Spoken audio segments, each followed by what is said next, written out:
আসসালামু আলাইকুম। আশা করি সকলে ভালো আছেন। আজ যে বিষয়টি নিয়ে আলোচনা করব সেটি সবজি চাষের ক্ষেত্রে খুবই গুরুত্বপূর্ণ, বিশেষ করে করলা চাষের জন্য।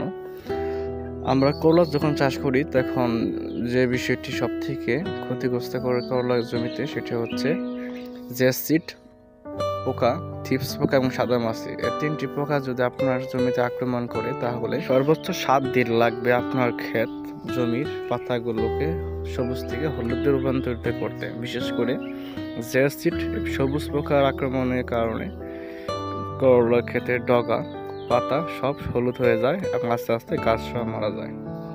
তো এগুলো আপনারা যখন যে পাতাটি হলুদ হবে সে পাতার নিচের দিকে লক্ষ্য করে দেখতে পারবেন সবুজ সবুজ কিছু মাছি রয়েছে, এগুলো জেসিড।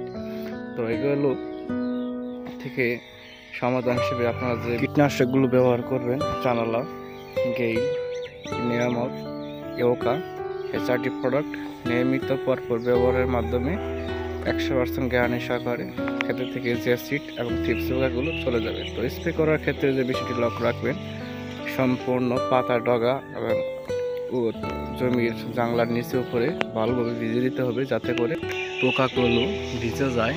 এবং স্প্রে করার পর সম্পূর্ণ ক্ষেতে জেসিড পোকাগুলো সরাসরি মারা যাবে না। তো এগুলো স্প্রে করার পর এগুলো প্যারালাইজড হয়ে যাবে, প্যারালাইজড হওয়ার পর এগুলো না খেতে পেয়ে মারা যাবে। তো স্প্রে করার 2-1 দিন দেখা যাবে, পরে এগুলো দেখা যাবে না।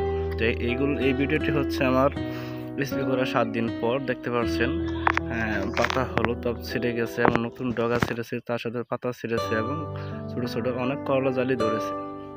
Thank you for watching this video.